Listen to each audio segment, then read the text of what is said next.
Todo comienza cada noche, cuando sacás la basura a la puerta de tu casa y desaparece de tu vista.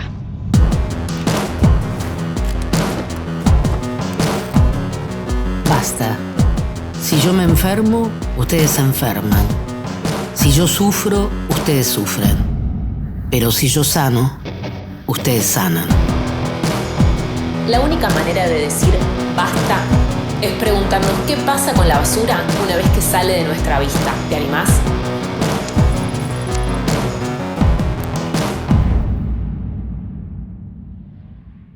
Para empezar a hablar de la basura tenemos que viajar en el tiempo, al preciso momento en el que empezamos a llenar la bolsa. Nosotros nos creemos que el planeta es un barril sin fondo. Tanto en Argentina como en el mundo tenemos un problema de consumo. Y cuando compramos, lo que estamos comprando también es basura. Lo que al planeta le llevó años generar, nosotros a veces le damos un uso de segundos. Segundos que, por ejemplo, los plásticos después tardarán miles de años en degradarse. En Argentina tenemos un promedio de 1,5 kilos de basura por persona por día. Entre todo el país, en 9 días podemos llenar un estadio de fútbol repleto de basura. ¿Y sabemos a dónde va? ¿A dónde van las 45.000 toneladas de residuos que generamos todos los días? ¿A dónde se las llevan? ¿A dónde va la cáscara de banana, la yerba usada que no compostamos, el cartón que no reciclamos, el plástico que usamos unos minutos? ¿A dónde van? La mayor parte, mientras dormimos, viaja en camión. En cada camión entran de 5 a 10 toneladas de basura. Imaginemos por un minuto cuántos camiones se necesitan para transportar toda nuestra basura. Imagino que te preguntarás dónde estamos. Este es el camino del buen aire. Aunque de bueno acá hay poco. Por este camino viene el 40% de los residuos de todo el país, que son generados en la ciudad de Buenos Aires y los municipios aledaños, es decir, el área metropolitana. ¿Cuál es el marco legal de todo esto? Existe la Ley Nacional de Gestión Integral de Residuos Sólidos Urbanos. Esta ley le da el poder a las provincias y las provincias se lo dan a sus municipios para que con su presupuesto gestionen la disposición final y el transporte de los residuos. Ya pasó el tiempo de tirar la basura debajo de la alfombra. Ahora es tiempo de empezar a ver qué es lo que hacemos con ella para ver qué podemos cambiar y así salvar el planeta. La basura tiene un efecto dominó. Cuanto más consumimos, más basura generamos. Cuanto más basura generamos, más transportamos. Y cuanto más transportamos, más enterramos. En Argentina enterramos el 80% de la basura. Sí, el 80%. La gran mayoría se va a los rellenos sanitarios. Hay rellenos en Bahía Blanca, en Ciudad de Buenos Aires, en el Gran Buenos Aires, en Misiones, en Rosario, en Neuquén y en Córdoba. La basura que no llega a esos rellenos se va a los más de 5.000 basurales a cielo abierto que hay en el país. Existen 2.000 municipios y sin embargo tenemos más del doble de basurales a cielo abierto. Los rellenos sanitarios son lugares donde a partir de tecnología aplicada se tratan de aminorar los efectos ambientales y contaminantes que tiene la basura. En general, la basura, cuando sale de nuestra vista, empieza su proceso de putrefacción. Cuando se deposita en un lugar, lo que sucede es que lanza unos líquidos que se llaman lixiviados que pueden llegar a contaminar las napas subterráneas. Y también emanan unos gases como el metano, que es un gas de efecto invernadero que favorece el calentamiento global. Vamos a preguntarle a especialistas qué sucede dentro de un relleno sanitario. Un relleno es simplemente un basural con ciertas condiciones para limitar el impacto que eso genera en el entorno, pero no deja de ser un lugar donde se acumulan residuos de manera indefinida. Un relleno es como un basural grande, con algunas medidas para limitar el impacto, pero que siempre va a haber impacto de distinto tipo. ¿Y qué efecto contaminante tiene?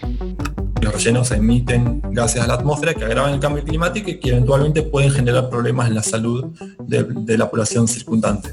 Y entre estos gases, un componente importante es el metano, porque uno de los problemas también que tiene un basural o un relleno es que atrae a distintos tipos de especies que eventualmente pueden trasladar enfermedades. ¿Qué tecnología suelen aplicar los rellenos? Lo que hacen los rellenos en Argentina en general es instalar tubos en distintos lugares del relleno que atraviesan la montaña de basura, y estos tubos lo que hacen es ventear estos gases a la atmósfera.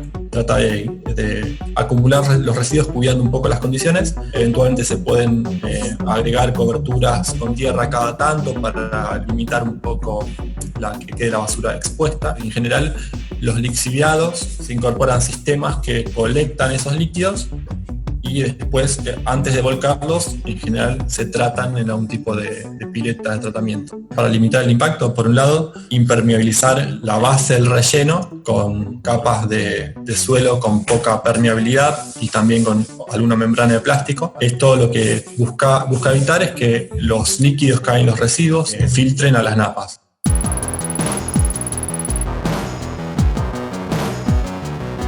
El relleno más grande de Argentina es el Norte 3. Queda en la localidad de San Martín y, para llegar hasta él, hay que ir por el Camino del Buen Aire. Allí llega el 80% de la basura del área metropolitana, casi 17.000 toneladas diarias de basura. Tienen sistemas de captura de biogás, de gas para generar energía. Se brinda energía a cerca de 25.000 familias con lo que sale del relleno sanitario, y esa es energía renovable, o sea que no solamente que aprovechás la energía, sino que también disminuyes emisiones porque estás quemando el metano para generar energía, que es positivo y son entre las ecuaciones hoy para disminuir las emisiones de efecto invernadero. La Ley de Basura Cero, sancionada en el 2005, fue un gran avance, ya que empezó a plantearse la idea de disminuir la cantidad de residuos que llegan a los rellenos sanitarios. Y además se empieza a incorporar en el circuito a recicladores, recicladoras, cartoneros y cartoneras. El punto es que lejos se está de cumplir las metas planteadas por la ley. Y por otro lado, son muy pocos los municipios en el país que se paran en origen.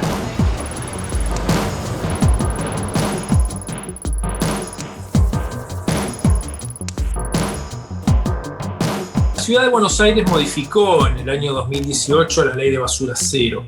Es una ley que fue bastante emblemática a nivel nacional, porque a partir de esa ley comenzaron a darse otras normativas similares en distintas provincias. Esa ley planteaba un horizonte de decrecimiento de cantidad de residuos que iban a llegar a los rellenos sanitarios. La ley inclusive había tenido una cláusula que le prohibía a la Ciudad de Buenos Aires implementar medidas o acciones de incineración, no en su ciudad, sino que la basura que entregase no fuese destinada a incineración, con una cláusula cerrojo que establecía que en la medida que no lograse bajar el 75% de la cantidad de residuos que van a rellenos sanitarios, no podían implementarse o entregar la basura con destino a incineración. Bueno, pues bien, esa cláusula fue modificada en esta reforma que hubo recientemente, y el gobierno de la Ciudad de Buenos Aires le abre la puerta a partir de ahora a los procesos de incineración de residuos.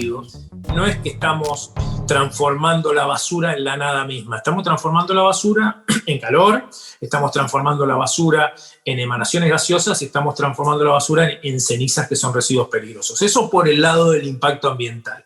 Pero por el otro lado, también los incineradores son, digamos, grandes competidores del reciclado. ¿Por qué? Porque en realidad el sistema reciclado se alimenta fundamentalmente de devolver a la economía los plásticos, papeles, vidrio, cartón, lo que sea reciclable, y los incineradores lo que hacen es se alimentan de esos elementos.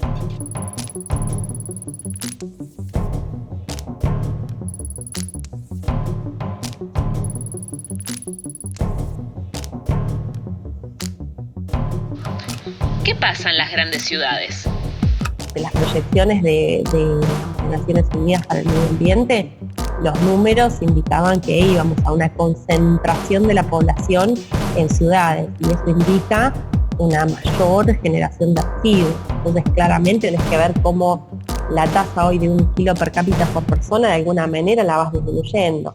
Se instalaron bastantes plantas en el país. El problema es que como eso no fue acompañado de estrategias de separación en origen, la mayor parte de estas plantas terminaron trabajando con basura mezclada y no terminaron siendo eficaces para resolver el problema. Los rellenos sanitarios de las grandes ciudades, particularmente Buenos Aires, Córdoba, están colapsados ya de hace bastante tiempo. No se sabe cuánto tiempo más se podrá mantener la situación, porque hace mucho que se viene hablando de que el límite está pronto a llegar, pero bueno, se va corriendo de una u otra manera.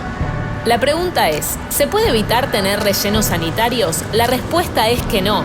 En todos los países del mundo siempre hay una parte de residuos que llega a los rellenos. Lo que sí podemos lograr es disminuir la cantidad de residuos que llegan a esos lugares. Había una vez un pueblo que vivía feliz, hasta que toda la basura de los pueblos de alrededor empezó a tirarse en la puerta de sus casas. Entonces empezaron a oler olores nauseabundos de basura que ellos no tiraban. Y también empezaron a sufrir enfermedades a partir de productos que ellos ni siquiera compraban. ¿Cómo se llama la historia? Realidad. El escritor uruguayo Eduardo Galeano llama a los sectores más desfavorecidos de la sociedad desigual de consumo los desechables. El ecofeminismo plantea que son territorios de sacrificio porque son quienes pagan las consecuencias por no tener los mecanismos de defensa necesarios para esta injusticia ambiental. En los lugares cercanos a los rellenos sanitarios suele haber lucha, porque nadie quiere tener la basura en la puerta de sus casas. Algunas de esas luchas famosas son las de Seiza, José León Suárez y Villa Domínico, pero me gustaría centrarme en una en particular, en la de González Catán. En plena dictadura, toda la basura del conurbano empezó a depositarse en esa localidad de La Matanza, al oeste del conurbano bonaerense, hasta que los vecinos y vecinas empezaron a darse cuenta que eran muchas las personas enfermas de cáncer, lupus, problemas respiratorios. Entonces empezaron a hacer un censo con sus propias manos para ver qué era lo que estaba sucediendo. Pero no quiero aburrirles. Me gustaría que vayamos a González Catán y descubramos qué es lo que pasa allí. En principio, si tengo que definir la basura, es el producto, el desecho de la inoperancia. Es lo que nos está contaminando acá, en la zona de González Catán, desde hace muchísimo tiempo. Es sinónimo de cáncer, que es sinónimo de enfermedades de la piel, que es sinónimo de todas las enfermedades respiratorias que se le pueda ocurrir. Recién en el 2003, los y las vecinas empezaron a tomar conciencia de lo que significaba tener un basural enfrente de sus casas. A mí no me daban 2 años de vida para mi hija. Ella tenía muchos problemas respiratorios. Sufro un sangrado bastante importante. Voy acá a la clínica de San Mauricio y me dicen que me he hecho un aborto. Llaman a la policía, hacen un lío porque fue terrible ese día. Hasta que comprobaron que no, que tenía unas plaquetas bajas y había sido sangrado porque no tenía plaquetas. Me internan porque me tienen que hacer transfusiones porque empecé a tener mucho sangrado. Me hacen una punción de médula ósea y me descubren la púrpura. Y un pediatra me dijo, ¿usted dónde vive? O sea, ¿en qué sector vive? Me dijo, mire, dice, si puede múdese en la zona. Que tuve más de un año internada y bueno, creo que tengo más de 14 internaciones. Ahora tenemos un montón de gente con púrpura. Se hacía en La Manzana e incluso 4 casos de púrpura. ¿Cómo uno llega a tener púrpura, digamos? Es por la contaminación ambiental. Nosotros tenemos por aire, por tierra y por agua. Desde el centro de salud veíamos que en las manzanas más próximas, aledañas, la incidencia de estas enfermedades, tanto las más comunes como las más complejas, púrpuras, linfomas, leucemias, se incrementaban muchísimo. Por eso los autoconvocados, los vecinos tomaron en sus manos e hicieron un censo. La Fundación FAR y en el 2012 sacó un informe en donde demostró que el 11% de la población infantil en esta zona tenía alguna patología. Lo que le solicitábamos al juez federal era que hiciera averiguaciones sobre infracción a la ley 24.051, que es la de residuos peligrosos a nivel nacional. Porque tenemos el relleno sanitario, tenemos un depósito judicial de vehículos, tenemos varias tosqueras, tenemos 4 cementerios, tenemos un relleno de asbestos que no puede estar al aire libre y eso fue denunciado en el 2011. Está al aire libre, sin ningún tipo de protección, y hoy ha aumentado la cantidad de basureros clandestinos o no fue investigado. Entonces la contaminación en realidad es responsabilidad del Estado municipal, del Estado provincial, del Estado nacional y de todos los actores sociales y de todas las entidades gubernamentales. Sí hay estudios de rellenos más avanzados que muestran que en la población que vive cerca hay más incidencia de ciertas enfermedades, básicamente algunos tipos de cáncer, algunos tipos de malformaciones. Cuando ocurre que una comunidad es severamente impactada por impactos ambientales, ahí estamos hablando de injusticia ambiental. Otro concepto que se usa a veces para hablar de esto es el de zonas de sacrificio. Son zonas que se van relegando, que sufren en general impactos múltiples porque posiblemente hay un relleno, pero posiblemente haya también otros elementos, instalaciones de ciertas industrias muy contaminantes. Se van sumando efectos porque de algún modo se va ya instalando como esa zona, como una zona en la cual la resistencia ciudadana ya se fue quebrando y es más fácil instalar nuevas industrias contaminantes ahí a veces que en comunidades que tienen otros recursos, que no tienen esas características. Se demostró que el agua que surge de los acuíferos Puelche y Pampeano no son aptas para consumo humano sin tratamiento previo. Posee cromo, arsénico y plomo, más allá de que surjan desde los acuíferos Puelche y Pampeano, seguimos consumiendo agua contaminada.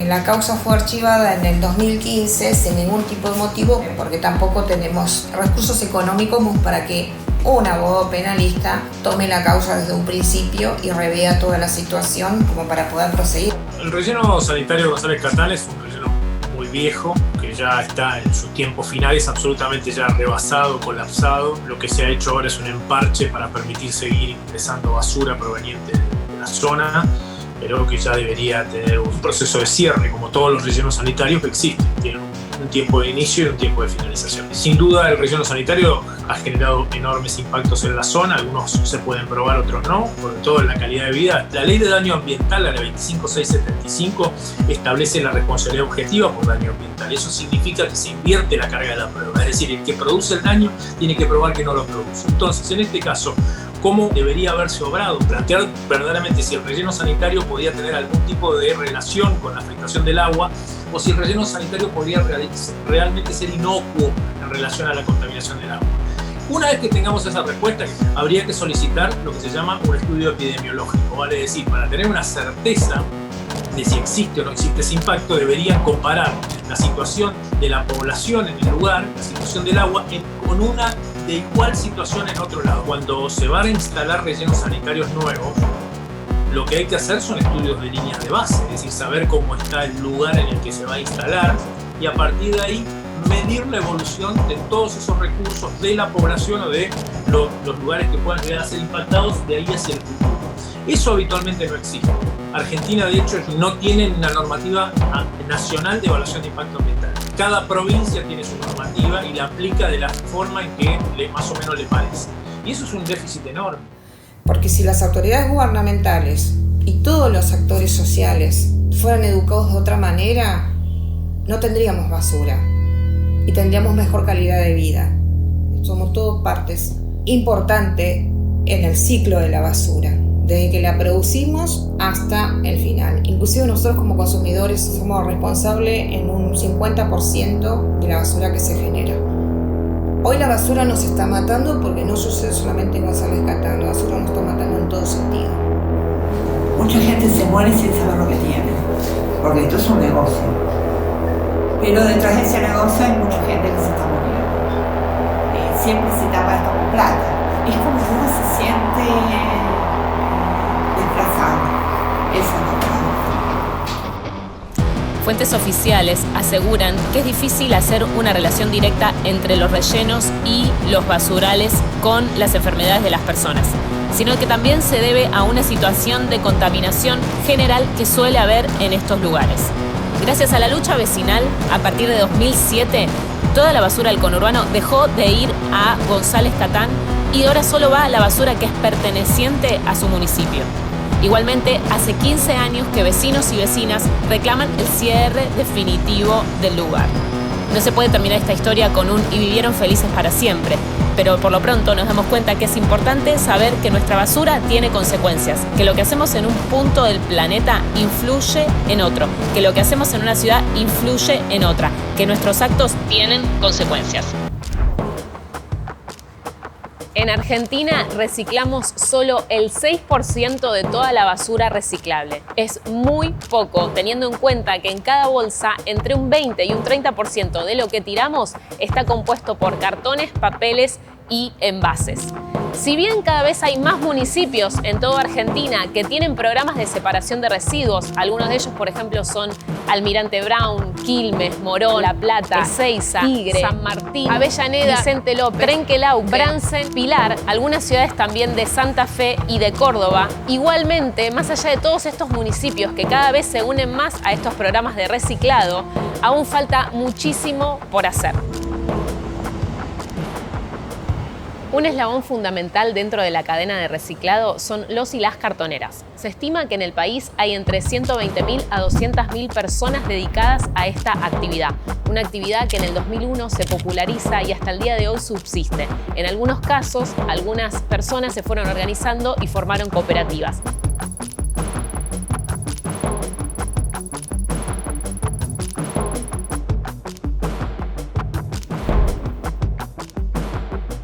Ahora, para entender un poco más cómo funciona este circuito, vamos a ir a Madres Selvas en Núñez, una cooperativa donde se reciclan algunos residuos de la ciudad de Buenos Aires. Estamos acá en la cooperativa Madres Selvas, una cooperativa en la cual llegan residuos que se pueden reciclar de distintos puntos de la ciudad de Buenos Aires. Esta cooperativa queda en Núñez y estamos con Alejandro González, uno de los coordinadores. Hola, Alejandro. Bien. Quería saber qué pasa con la basura una vez que llega acá. Una vez que llega acá la basura se procesa. Llega, pesan los camiones en la balanza y de ahí sube la cinta. Entonces tenés lo que es vidrio, lo que es botella. Contanos qué pasa una vez que la basura pasa a la tolva. Acá están los chicos clasificando. Cada cesto tiene su material. Él tiene 4 bocas, entonces él tiene la latita, el PET, el vidrio y el blanco. El resto lo va dejando. Ellos están haciendo el cartón, el PET cristal.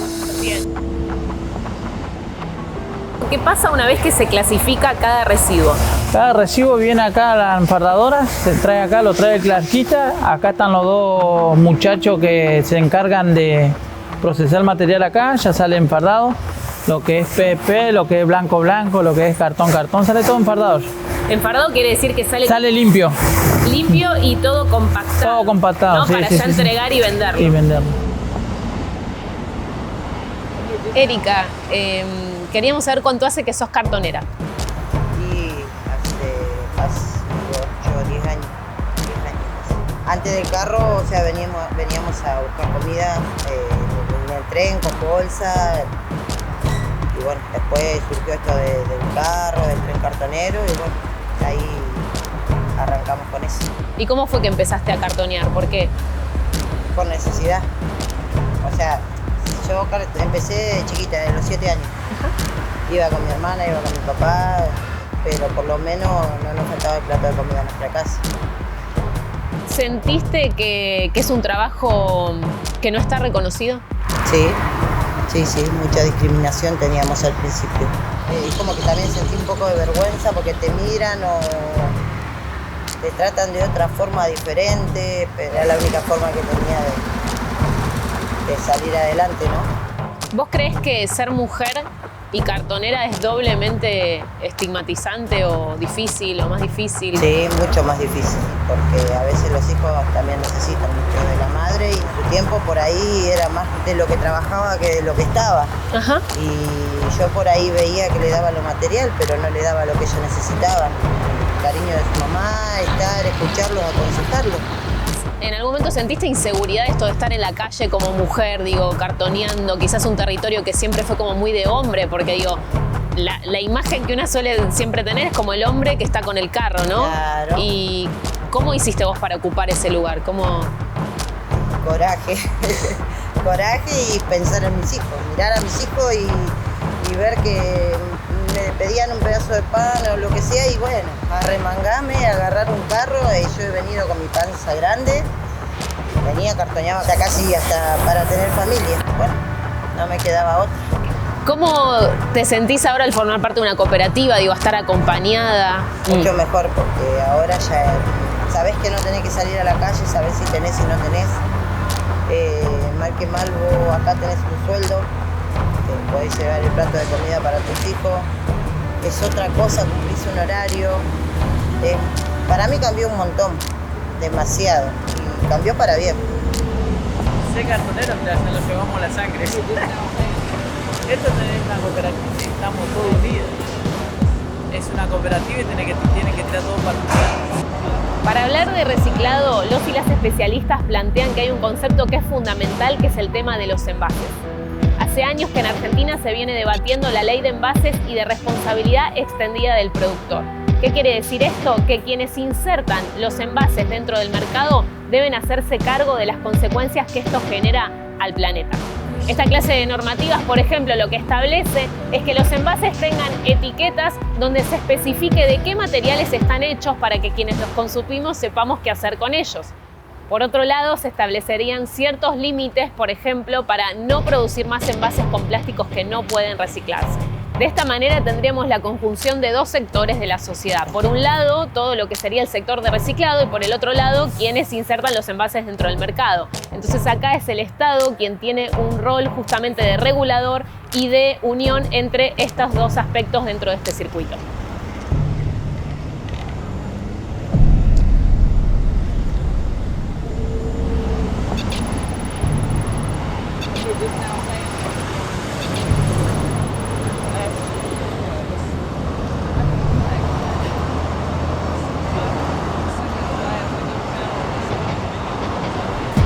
Lo importante es comprender que el circuito no es lineal, sino circular. ¿Qué les parece si empezamos por casa? Por ejemplo, poniendo más de un tacho de basura, separando la basura reciclable de la orgánica, viendo qué puntos verdes tenemos cerca de casa, insistirle a nuestra comunidad para que se contagie y empiece a reciclar y empezar a preguntarnos si realmente necesitamos lo que estamos consumiendo. Los residuos reciclables se pueden separar en 5 categorías. La primera es plásticos limpios y compactados como envases, bolsas y botellas. La segunda es papel o cartón. La tercera metales como latas. El cuarto es vidrio. Y el quinto, tergopol. ¿Podemos generar un sistema que sea circular y en el cual no le tiremos en la cara a otra persona la basura? Yo creo que sí, y por eso recorrimos este camino, para comprender que los cambios tienen que ser desde la raíz de nuestro sistema. La basura también puede ser tomada como una cura a problemas ambientales mucho más grandes, como por ejemplo la desertificación de los suelos, por el uso excesivo de pesticidas y también por la deforestación. En algunos lugares del mundo se está combatiendo con sistemas grandes de compostaje que lo que hacen es fertilizar las tierras y tratar de equilibrar el tema de la desertificación. ¿Qué es un compost? Es cuando tomamos la basura, en general de desechos de frutas y verduras, y lo que hacemos es volverla a la tierra. Lo que generamos es que el ciclo de descomposición se dé en la tierra y buscamos que se genere equilibrio, por ejemplo, poniendo la basura orgánica, tierra y cartón o papel blanco. Lo que hacemos es buscar el equilibrio entre lo húmedo y lo seco. Con el tiempo, esa basura se descompone y lo que hace es volver a la tierra y se termina transformando en tierra fértil, que también lo que hace es emanar unos líquidos que tendríamos que irlos separando, que se llaman lixiviados, que mezclados con agua son fertilizantes para las plantas. Lo que hacemos de esta manera es generar que la basura vuelva a su ciclo natural de descomposición y, por qué no, vuelva a la vida a través de plantas.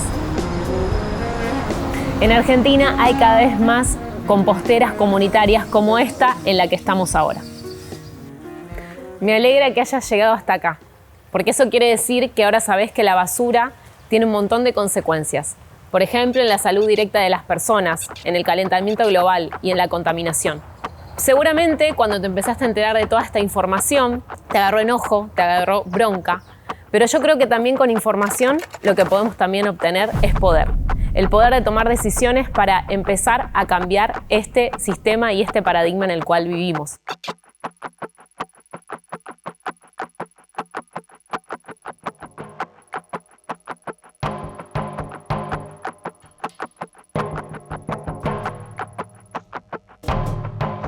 toda basura era vida vivida. Y de la basura venía todo lo que el mundo era o había sido. Nada de lo intacto merecía figurar. Lo intacto había muerto sin nacer. La vida solo latía en lo que tenía cicatrices. Basta. Si yo me enfermo, ustedes se enferman. Si yo sufro, ustedes sufren. Pero si yo sano, ustedes sanan.